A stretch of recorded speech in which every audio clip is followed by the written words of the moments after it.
No me prendan esa mecha. Otro Robin Hood. Ah, y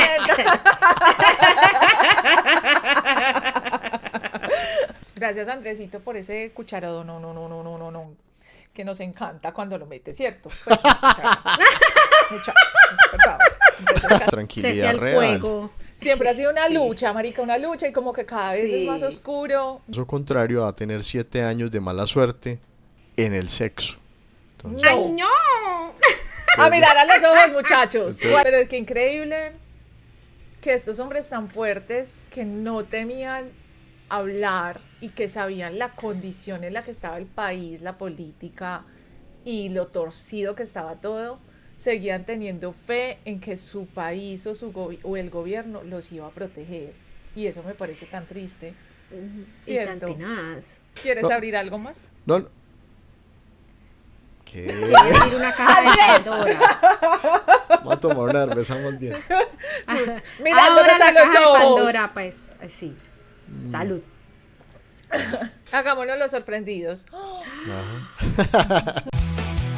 Las montañas de Colombia, donde la historia se repite. 4 amigos se reunieron para relatos compartirte. 4 bolas y un relato, historias para compartir. La cerveza nos une en este rito, aprender, brindar y reír. Hey, ¿qué tal? Un saludo para todos. Buenos días, buenas tardes, buenas noches, dependiendo de la hora a la que nos estén viendo. Estamos aquí nuevamente en un episodio más de Cuatro Polas y un Relato, su podcast de confianza y en el que cada semana estamos aquí Andrea, Carolina y yo trayéndoles algunos relatos acerca de la historia de Colombia, un poquitico de true crime también, pero en todo caso también mezclado con datos curiosos que no le interesan a nadie. El día de hoy pues estamos ya con un nuevo episodio de nuestra tercera temporada y la encargada de contarnos acerca de este caso tan particular y tan especial es Carito, que ya viene siendo creo que su segundo episodio narrado. Entonces pues nada, vamos a darle la bienvenida pues a Caro y a darle inicio a este nuevo relato que con seguridad los va a estremecer a todos. Eso, hola. Welcome. Welcome. ¿Cómo estamos? ¿Cómo amanecemos? ¿Cómo atardecemos? ¿Cómo anochecemos? Muy bien. Muy bien. Bueno, primero que todo, un traguito, salud. Un brindis. Mirándonos a los ojos. A los ojos. A los por ojos. favor. Que Andresito nos estaba culturizando acerca de por qué nos tenemos que mirar a los ojos cuando brindamos. Ah, Andresito, Ojo, contanos. pues. sí, porque pues al parecer mis contertulias no lo saben y pues para que quienes de pronto tampoco están como muy enterados del tema, resulta que es que hay una, ¿cómo se dice? Es como Una leyenda urbana. una leyenda urbana, sí, digámosle así, que dice que cada vez que uno va a hacer un brindis hay que estar mirándose a los ojos porque si no, en caso contrario va a tener 7 años de mala suerte en el sexo. Entonces, ¡Ay, no! A mirar a los ojos, muchachos. entonces, vamos a Cualquier brindar cosa, otra mala vez y suerte. mirándose a los ojos así. Y abra bien los dientes. abiertos. Cualquier cosa menos mal sexo. Por favor. Por favor. Bueno, Bueno, gracias por el dato. O sea, se tenía que decir y se dijo. sí, menos mal. Gracias. Ese fue el primer dato curioso que no le interesa absolutamente a nadie. No, ese sí le interesa a mucha gente. Ese sí le María, interesa. venga, que no está jodido. Ah, bueno, sí, es verdad. Pero bueno, ya después de este preámbulo, entonces ahora sí, Carito, el micrófono es todo tuyo. Bueno, muchachos, muchas gracias. Entonces, queridas estrellas, estrellitas de mar, hoy les venimos a contar una historia real, una historia que parece sacada de la película, pero que para muchos de nosotros se vuelve una historia más de las personas que dicen la verdad, de lucha y que, por decir la verdad, terminan con un final muy triste, ¿cierto? Silenciados. Exactamente. Es la historia de un hombre que decidió enfrentarse al poder más peligroso de Colombia y pagó tristemente un precio muy alto. Su nombre era el señor Rodrigo Lara Bonilla. Pero antes les voy a contar un poquito acerca de él. Antes de que él se enfrentara a uno de los hombres más temidos del país, que cuando les contemos el nombre todo el mundo lo va a saber. Creo que alrededor del mundo toda la gente sabe ese apellido. Rodrigo Lara Bonilla no era de una élite, no venía de una élite poderosa como muchas personas pues que están metidos en la política, ¿cierto? Él nació en Neiva, en una familia común de clase media. Era abogado, pero sobre todo era un hombre con una idea muy clara de lo que estaba bien y lo que estaba mal. Para él no había grises ni había tibio, era bien o mal y ya, no le gustaba, no era corrupto, no negociaba por debajo de la mesa, no le tenía ni miedo a nadie y mucha gente que lo conocía decía que ese iba a ser su mayor problema. Desde joven entró a la política, fue concejal, luego alcalde de su ciudad y después representante a la Cámara. Y en todos los cargos tuvo la misma fama de, ¿cómo se dice? Incorruptible. Incorruptible, sí. Impecable. Incorruptible. Impoluto. Eso. En los años 80, Colombia estaba entrando en una de las etapas más oscuras del país. El narcotráfico empezaba a crecer, pero aún no mostraba toda la violencia que nos esperaba que aprender o lo que iba a traer, la triste historia que nos iba a marcar. En ese momento había un hombre llamado Pablo Escobar. No solo construía un imperio ilegal, sino que él también quería algo más y era poder político. Escobar estaba donando dinero, construía viviendas, ayudaba a los pobres y creó esta fama de Robin Hood colombiano que hasta el día de hoy hay muchas personas que todavía lo ven así, ¿cierto? Era el benefactor, casi como un héroe del país. Pero pues no todas las personas creyeron en este Robin Hood. Y una de esas personas era Rodrigo Lara Bonilla, quien en 1983 llegó a ser ministro de Justicia durante el gobierno de Belisario Betancur. Lara tenía apenas 37 años y tenía algo muy claro. Colombia no podía negociar con el narcotráfico. Mientras muchos guardaban silencio, Lara decidió hablar. Y no solo habló, denunció. Expuso públicamente a Pablo Escobar, dijo lo que nadie se atrevía a decir, que ese tal filántropo era en realidad uno de los narcotraficantes más poderosos del mundo. Y ese escándalo fue inmediato, o sea, explotó en la cara de este huevón. Huevón pendejo. Ay. Pues, Silencio. Ser Pues despreciable. acá. No, Sí, no la había- total. Pero mire qué curioso que digamos que ese fue como el primer caso visible y evidente de un político que se las daba pues digamos de ser el gran colombiano y quedó desenmascarado, Ujú. ¿cierto? El primero de Hipócrita. muchos que De muchos. siguieron después, ¿cierto? Y Sí. que todavía hay por ahí jodiendo la vida y que no se han podido dedicar más bien a descansar y a estar pensionados, ¿cierto? Pero bueno, sigamos. Ya sabemos. Ay, Dios mío. No me prendan esa mecha. Otro Robin Hood. Ah,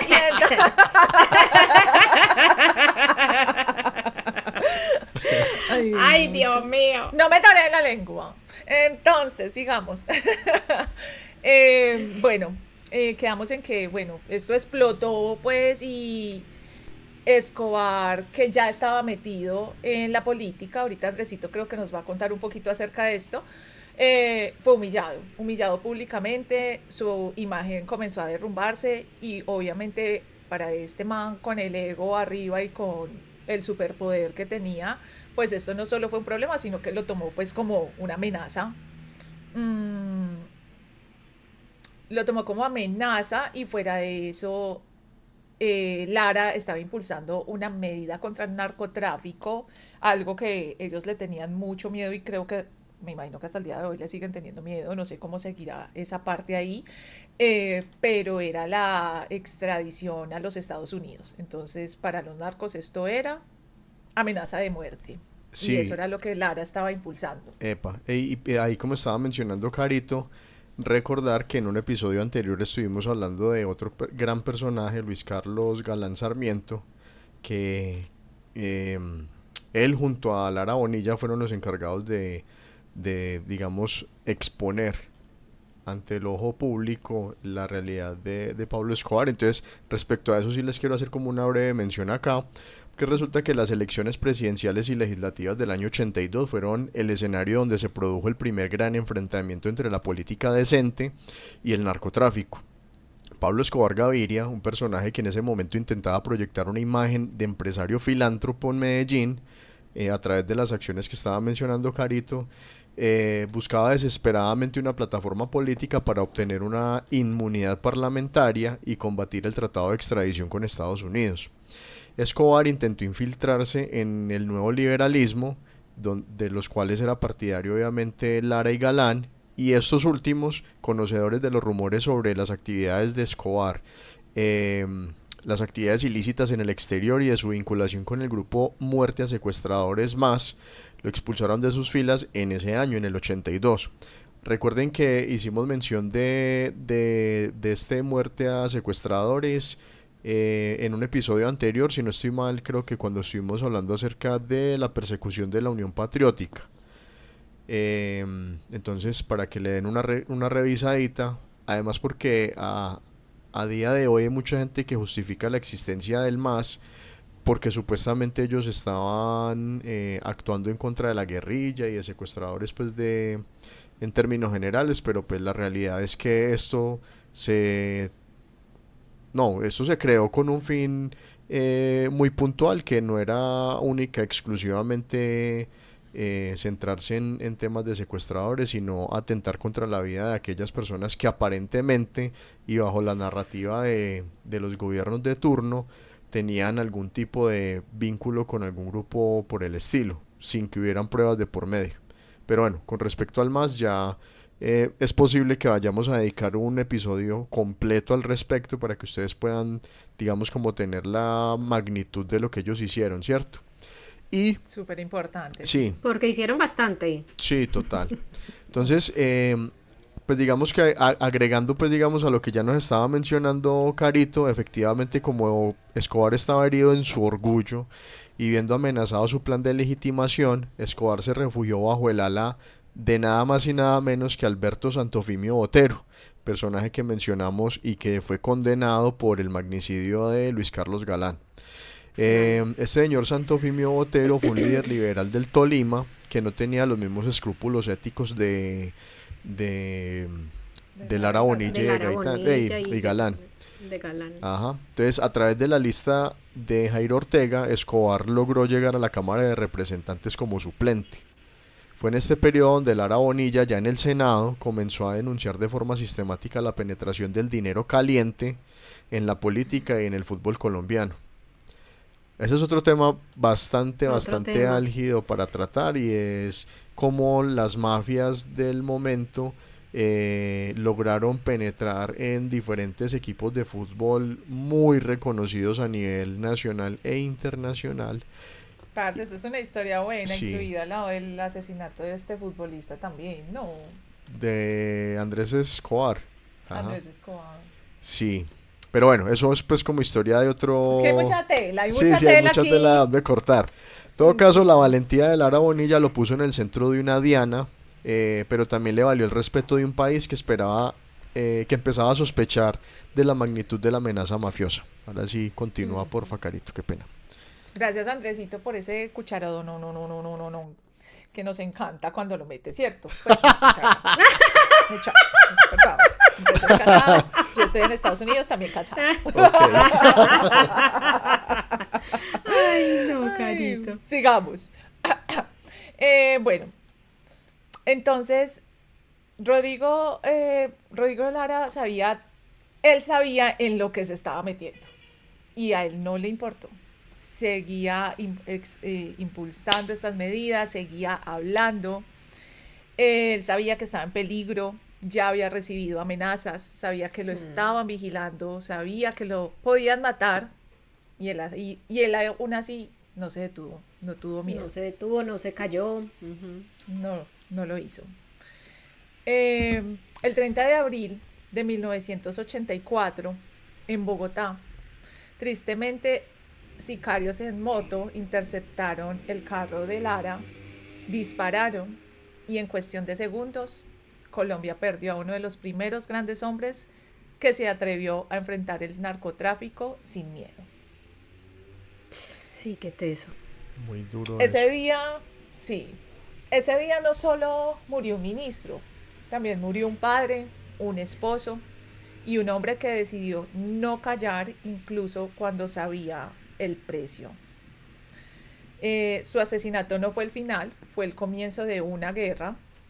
Después de su muerte, el país cambió para siempre. El Estado endureció su lucha contra los carteles y el narcotráfico.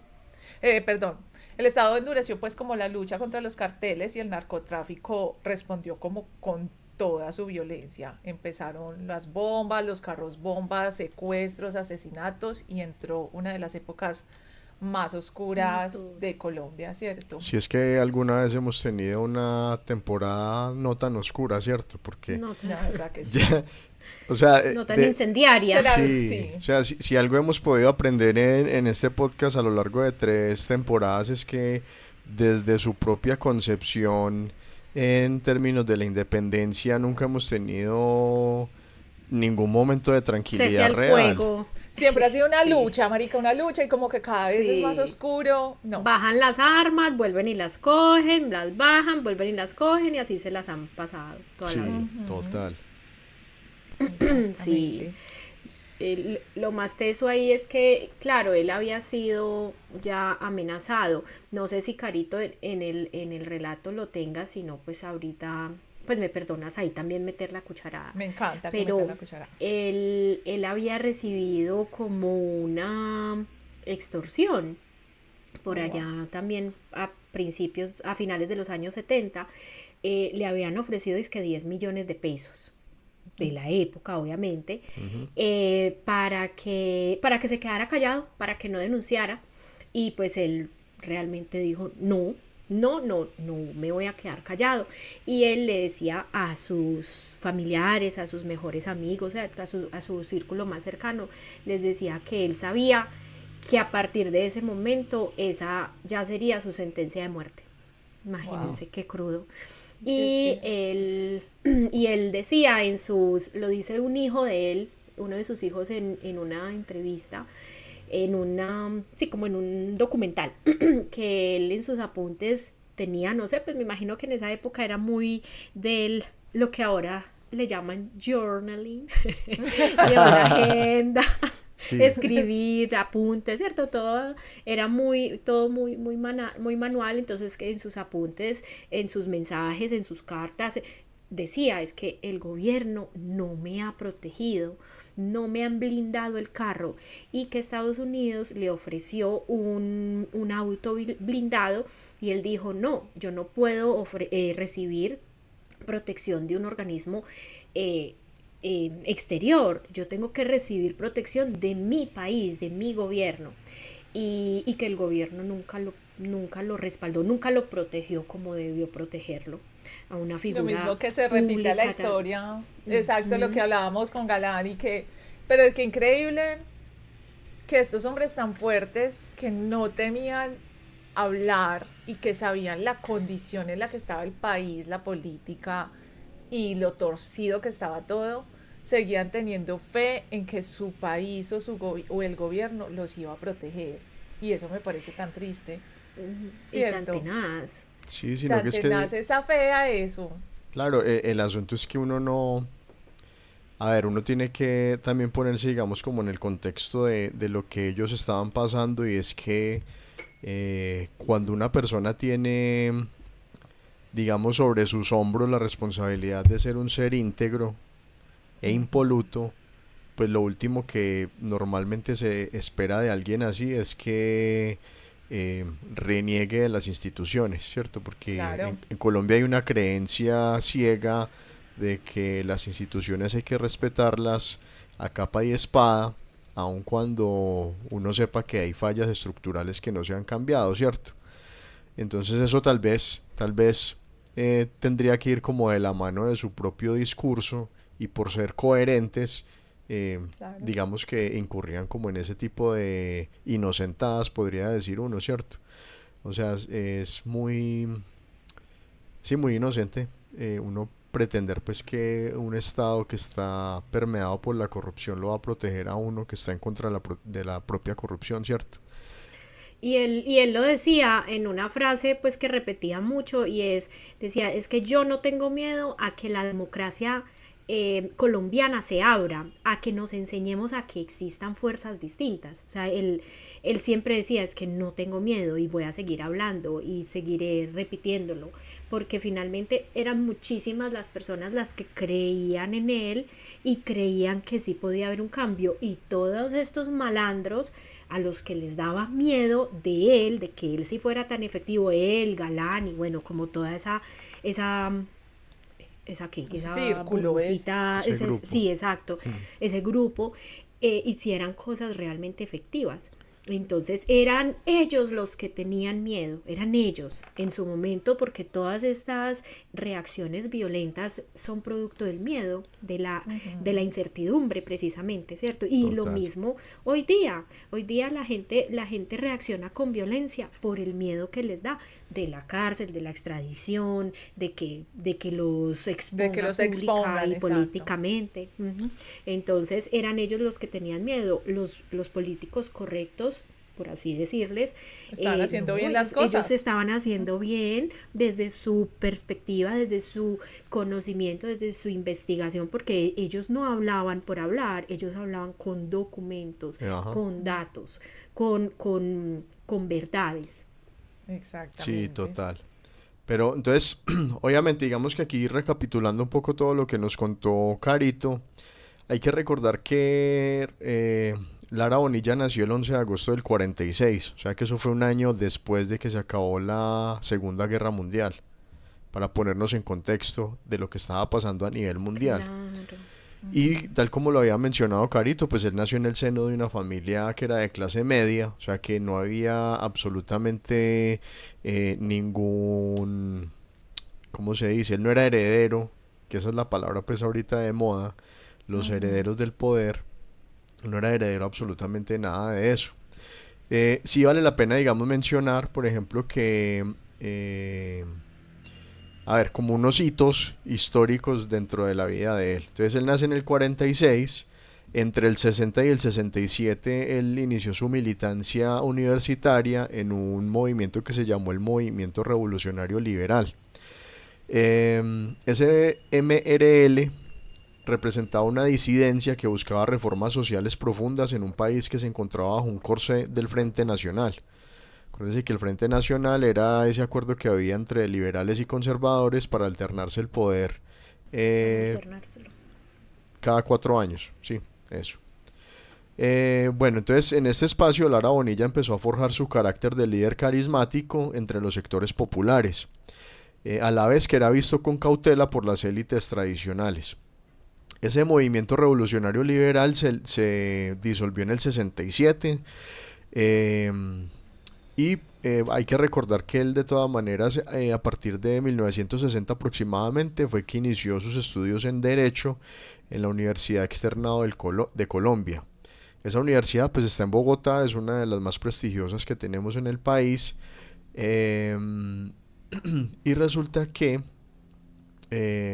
pues precisamente el externado, históricamente conocido por su independencia y su defensa radical del laicismo y el liberalismo civilista, proporcionó a Lara Bonilla las herramientas intelectuales para cuestionar no solo a sus oponentes conservadores, sino también las fallas internas de su propio partido. Esta formación externadista es fundamental para entender por qué, años después, Lara Bonilla no dudaría en enfrentarse a las jerarquías del Partido Liberal cuando éstas comenzaron a ser permeadas por el clientelismo y la corrupción.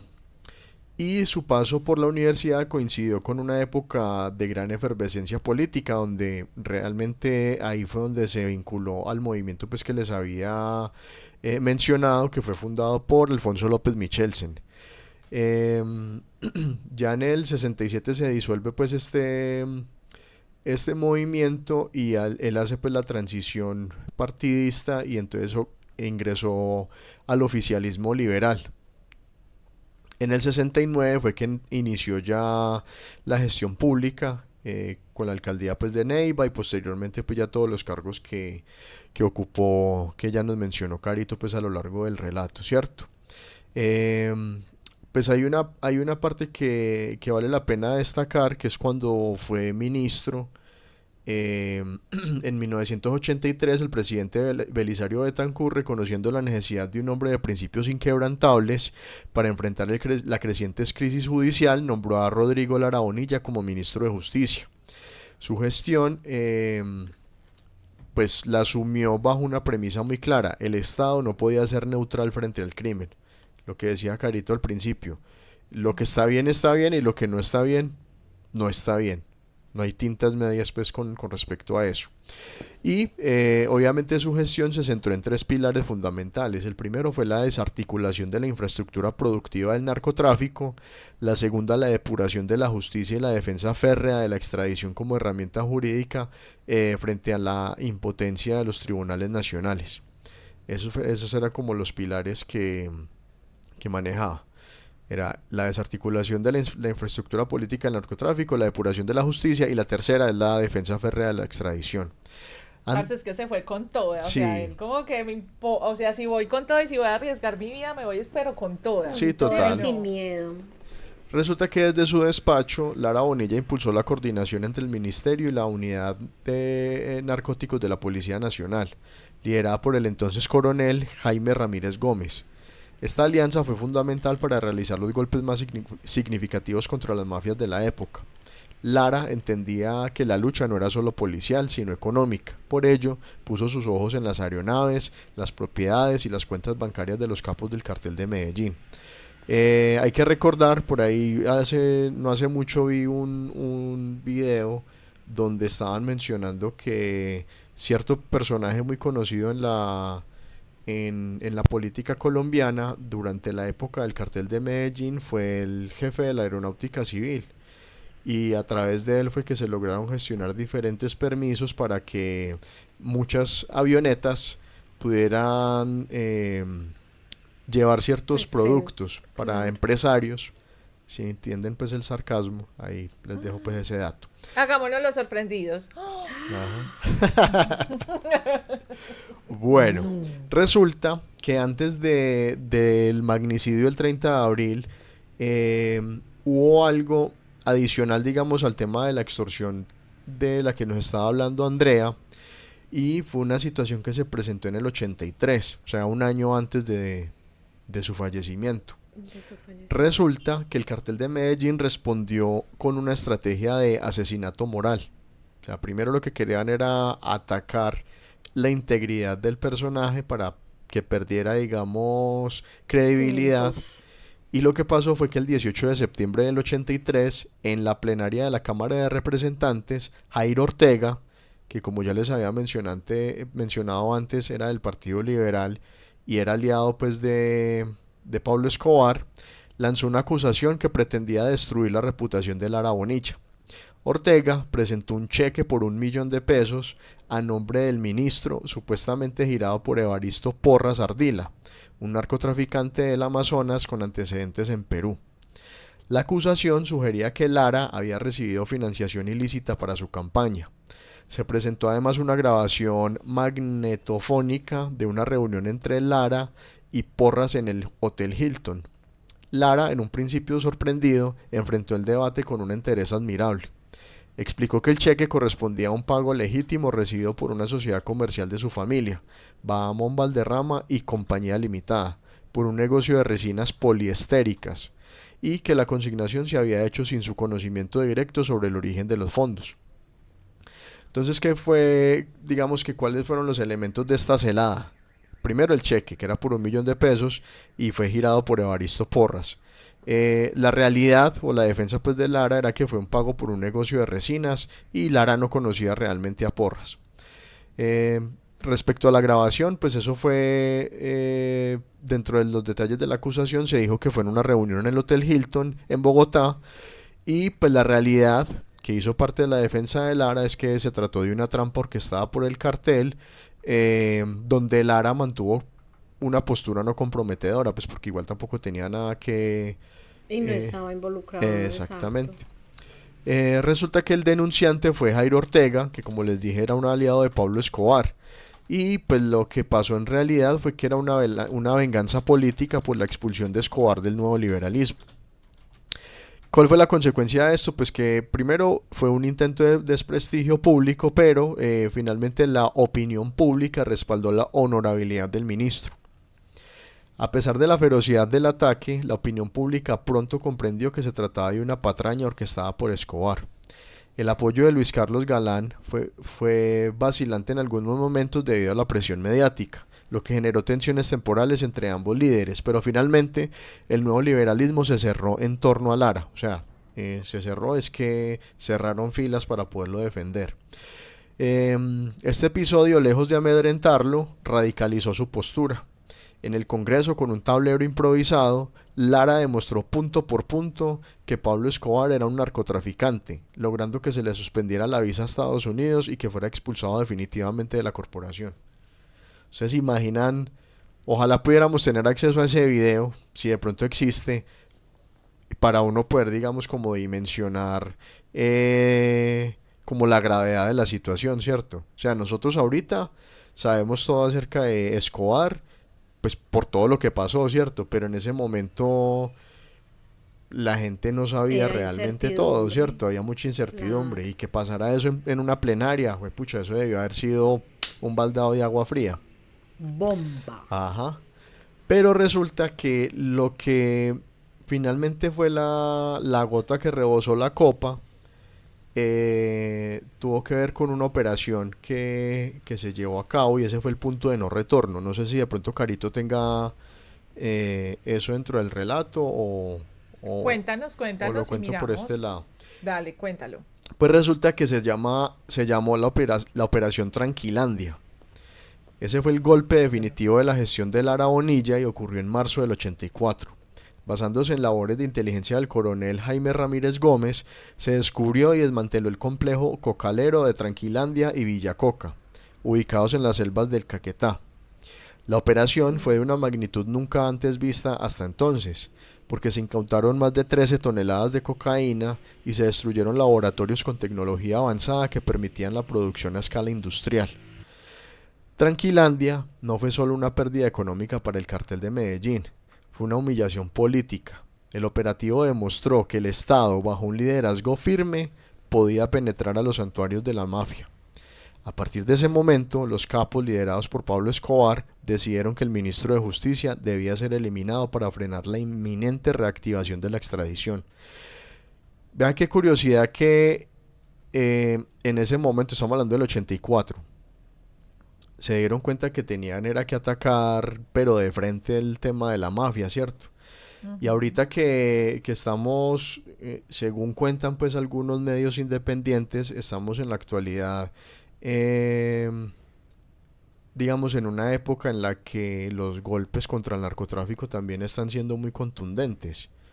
O sea, se han reportado pues incautaciones también de toneladas de cocaína, cosa pues que no mencionan mucho en los medios porque ya sabemos que todo está politizado, pero eso se ve traducido en las reacciones que ciertos grupos en la sociedad colombiana hacen frente a X o Y políticos. Entonces es muy curioso que hay gente todavía que defiende todas estas estructuras de mafia, así sea tras bambalinas, y estamos hablando de un acontecimiento que fue hace 42 años ya. 42 años y seguimos en las mismas. Seguimos en esto, exacto, Qué triste. totalmente. Bueno, hay otro dato pues muy importante y es lo que tiene que ver con lo que mencionaba Andrea respecto al ofrecimiento del carro blindado que le hicieron a Lara Bonilla. Resulta que el embajador de Estados Unidos, Louis Tams, le advirtió que había un plan de cortarle la suscripción a la vida y le ofreció pues el automóvil blindado, pero lo único que aceptó fue un chaleco antibalas. Obviamente digamos que la no aceptación de lo del vehículo obedece a lo que ya nos había informado Andrea y bueno, todo lo demás. Ya el día, digamos, del atentado, eso fue la tarde del 30 de abril de 1984, Lara salió de su despacho en el norte de Bogotá hacia su residencia. Eran las 6:50 p.m. mientras su Mercedes-Benz blanco circulaba por la calle 127 con autopista norte. Y en ese momento dos jóvenes sicarios en una motocicleta Yamaha de 175 centímetros cúbicos se aproximaron al vehículo. Iván Darío Guisado, el parrillero, descargó una ráfaga ametralladora Ingram en contra del cuerpo del ministro. 7 proyectiles impactaron a Lara, cegando su vida casi instantáneamente. La reacción de la escolta fue inmediata. En la persecución posterior, la motocicleta chocó. Guisado murió en el impacto mientras el conductor, Byron de Jesús Velázquez, conocido como alias Quesito, fue capturado. Velázquez, un adolescente de apenas 17 años, se convirtió en el rostro de una nueva y aterradora realidad colombiana, el sicariato juvenil al servicio de las mafias. Qué tristeza. Muy complicado eso. Ya sabemos Y que era muy común, bueno, es. sigue siendo muy común. Ajá, Entonces, que hay un tema que se pueda sacar acerca de todo esto, del sicariato y de todo esto en Colombia. Sí, total, sobre Miren, a todo ver, sí, sobre todo el tema de la instrumentalización de menores de edad para cometer estos crímenes tan atroces. Obviamente todo eso tiene un trasfondo legal que justifica la utilización, o sea, por parte de la mafia, de menores de edad. ¿Cuál es? El tema de la responsabilidad penal. Pero pues si a ustedes les gustaría... Porque no los pueden condenar como un adulto. Exactamente. Exacto. Entonces eso también nos lleva a otro debate que es muy actual, que tiene que ver con el tema de las penas, bueno, ¿cierto? Pero bueno, ya ustedes nos dirán en la cajita de los comentarios si les interesa que hablemos de ese tema. Sí. Con uno solo que nos deje en la cajita de comentarios que sí le interesa saber del tema, ya con eso investigamos y lo hacemos, listo. Pero entonces por favor para comentan. ti. Para ti. Sí. Que lo metemos, o sea, la información. El episodio. El episodio completito. Le introducimos todo.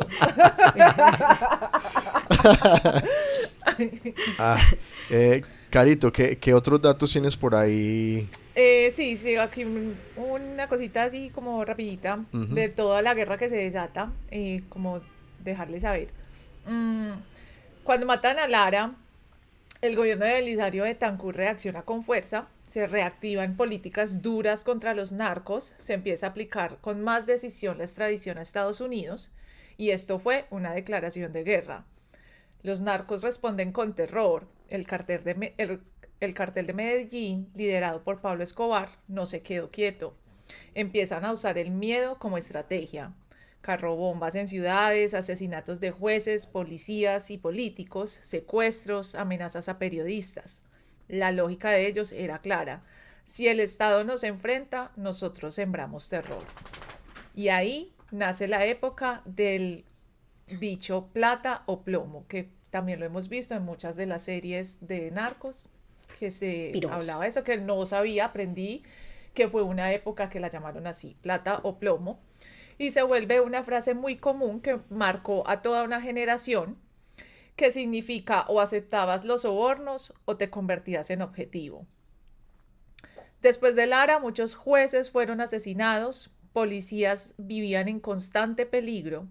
Ser funcionario público se volvió casi una sentencia de muerte, porque el mensaje era, nadie que nos enfrente está a salvo. La violencia no solo se quedó ahí, empeoró muchísimo. Atentados en ciudades como Bogotá y Medellín, ataques contra instituciones del Estado, incluso asesinatos de candidatos presidenciales. Uno de los casos más impactantes fue el de Luis Carlos Galán, que fue asesinado años después por su postura contra el narcotráfico. Como Andresito nos contó, él estaba ayudando a Lara, entre los dos estaban desenmascarando a este hombre, entonces tristemente sabíamos de pronto cuál iba a ser el final, ¿cierto? Mm, ¿Por qué la muerte de Lara fue tan importante? Porque marcó un punto de quiebre. Porque antes de su muerte el narcotráfico estaba creciendo más oculto, ¿cierto? Después de su muerte se volvió una guerra abierta entre el Estado y los carteles. Fue el inicio del narcoterrorismo en Colombia. Tal Claro, cual. él los expuso. Ujú, él los expuso y bueno, al menos por de cierta manera decir como que no fue como que, ay, lo mataron, listo, entonces sigamos y venga, dejemos que el narcotráfico de cierta manera venga Escobar, vuelva y entre y eso, sino que de pronto en cierta manera ayudó como a desenmascarar todo lo que estaba pasando, creo yo, como que de cierta manera por eso fue que empezó esta guerra tan horrible, porque ya los narcos se dieron cuenta que, o sea, fueron desenmascarados, se les dijeron Claro. quiénes eran y el país se Y, dio cuenta de lo que estaba pasando, ¿cierto? Sí, total. y como él lo dijo durante un discurso, la democracia no se defiende violando los derechos humanos. Exactamente. Pues es que tienen que ser con la verdad, con la justicia, respetando a la comunidad, al país, o pues Exacto. Tantas cosas. definitivamente sí, tanta, Sí. como decías ahorita, tanta tela para cortar. Ujú. Entonces, Es verdad. No, no, Sí, solamente es verdad. es verdad. Pero Entonces, Carito, qué pena te pregunto, ¿tú ya vas a cerrar o...? ya voy a cerrar. Ah, ok, listo, no, pues dale, pues, qué pena. ¿Quieres abrir más? ¿Quieres No. abrir algo más? No, no. ¿Qué? Quiere abrir una caja de Pandora. Vamos a tomar una cerveza más bien. Mirándonos Ahora a la los caja de ojos. Pandora, pues, sí. Salud. Sí, Bueno, muchachos, entonces va a en acabar. conclusión, pues Lara no era el más poderoso, pero sí fue uno de los más valientes. Y su historia deja una pregunta que sigue muy vigente. ¿Qué pasa cuando decir la verdad se vuelve un acto de peligro? ¿Habríamos tenido alguno de nosotros el valor suficiente de hacer lo mismo que él? ¿De hacer lo mismo que Galán? muy buena pregunta. Muy Se las buena dejamos pregunta. Sí, En la respondan. cajita de los comentarios. Sí, ahí les tenemos la Aquí. pregunta del día y la pregunta que Y acaba esta. de hacer Carito y otras preguntas que también les hemos hecho a lo largo del episodio para que por favor inunden con comentarios esa sección, Sí. ¿cierto?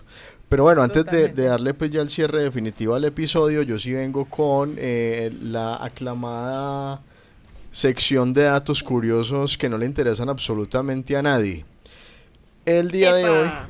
gracias, el día de hoy les traigo unos datos curiosos acerca del personaje del cual hablamos el día de hoy, unas efemérides relacionadas con el 30 de abril del 82 o, perdón, del 84 o 30 de abril de cualquier otro año y un bonus, sí, Uy, un bonus. bonus y todo, ¿no? Sí, no, es que Está, estoy bueno, botado. regalado, regalado. Vamos, pero vea. Sí. Consígneme ese Por la bono. Semana Santa, toma.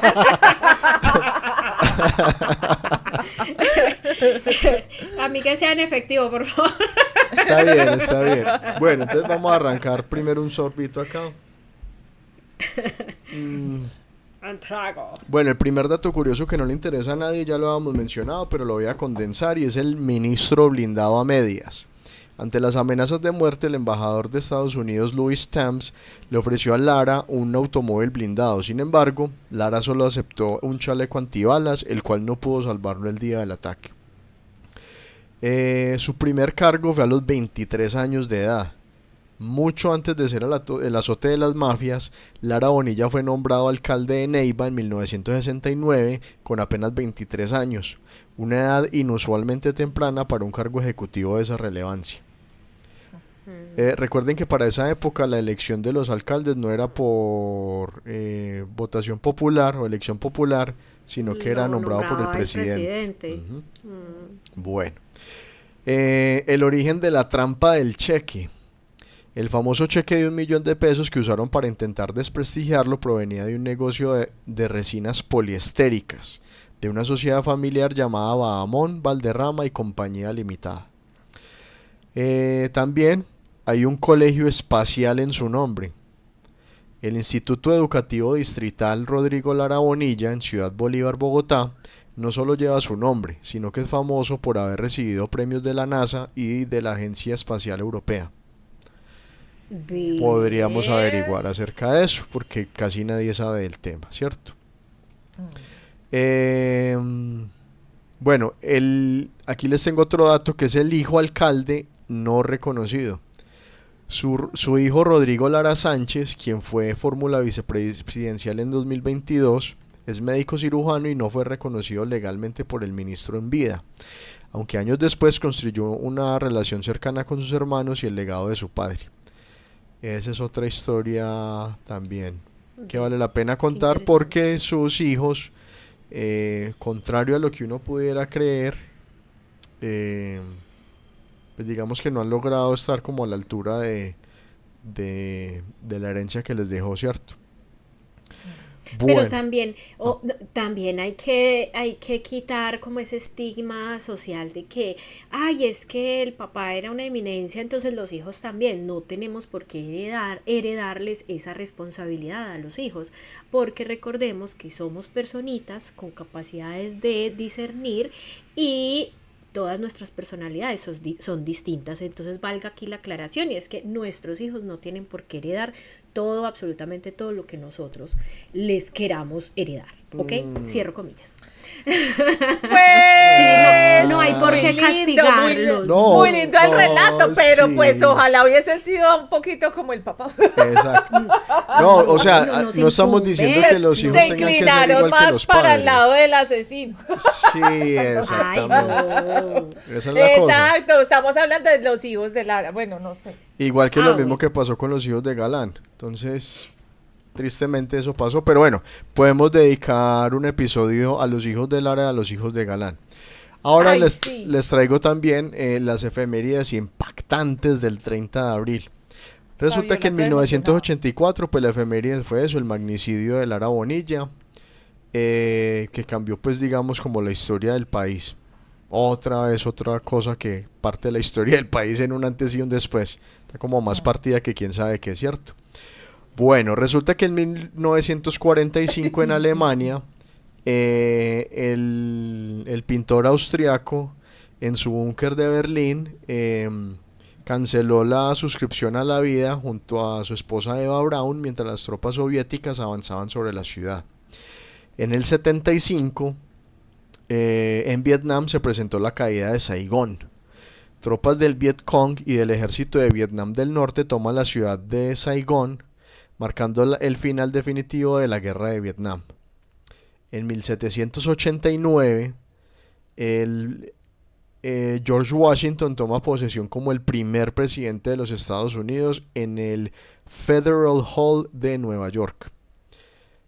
En 1993, la tenista número 1 del mundo, Mónica Seles, es apuñalada en la espalda durante un partido en Hamburgo por un fanático de su rival Steffi Graf. Un evento Se que les fue cambió casi. la seguridad en los deportes. Y en 1900 se presentó el desastre del Cannonball Express. El ingeniero Casey Jones muere en un choque de trenes en Mississippi tras quedarse en los controles para frenar el convoy y salvar a los pasajeros, convirtiéndose en una leyenda del folclore estadounidense. ¿Qué? Casey Esa no me la Jones. sabía. Ya si ustedes quieren que empecemos a mezclarle a esto cosas del exterior, entonces también nos pueden decir, nos podemos internacionalizar y obviamente lo hacemos pues con el beneplácito de la audiencia, ¿cierto? No sé ¿Verdad? si Un episodio al mes podemos hablar de cosas de afuera, sí, podría de ser. afuera Pues del sí. charco, de afuera del charco. Sí está bien, me parece una buena propuesta. Ya ustedes dirán en la cajita de comentarios si están o no de acuerdo. No sé si de pronto mis contertulias tengan algo más para agregar al tema, algo para decir. ¿no? Estuvo muy buenos esos datos, Andresito. Ok. Bueno, entonces démosle cierre pues al episodio como es habitual. Antes del brindis, mirándonos a los ojos, que ya saben, pues es cierto. Bueno, pues entonces ya llegamos al final de esta pola. Bueno, y realmente fue esta pola, me tomé solamente una. Sí, yo también, ya que... Muy juiciosos, Sí, me encanta. muy juiciosos estamos. Pero pues no al final del relato. Hoy hemos recorrido la vida de un hombre que a los 37 años decidió que su integridad valía más que su propia existencia. Rodrigo Lara Bonilla no fue solo un ministro, fue el primer gran muro que intentó frenar el narcotráfico. Perdón, que intentó frenar que el narcotráfico se devorara nuestras instituciones. Aquel 30 de abril de 1984, cuando los 7 proyectiles silenciaron su voz en la calle 127, el país perdió la inocencia. Pero como bien dicen sus hijos, su muerte se convirtió en el nacimiento de una conciencia nacional. Su legado hoy no solo vive en los bustos de Neiva y en las clases que dicta la Escuela Judicial Rodrigo Lara Bonilla, sino que vive en cada decisión valiente que tomamos como sociedad para no mirar hacia otro lado ante la corrupción. Porque al final, muchachos y muchachas, la historia de Lara Bonilla es un espejo. Nos pregunta qué tan coherentes somos entre lo que decimos y lo que hacemos. Si les gustó este episodio, no olviden suscribirse a Spotify y a YouTube. Nos encuentran como 4 polas y un relato. Ayúdenos a que este relato y muchos más lleguen a más oídos compartiéndolo en sus redes. La historia de Colombia la rescatamos entre todos, una pola a la vez. Déjenos en los comentarios si creen que hoy, décadas después, el sacrificio de Lara Bonilla valió la pena. Los leemos. Como siempre, mi nombre es Andrés Felipe, estuve acompañado por Carolina y Andrea, y esto fue 4 polas y un relato. Salud, nos escuchamos en la Salud. próxima ronda. A los ojos. A los ojos, a los ojos. A los ojos de mi calavera.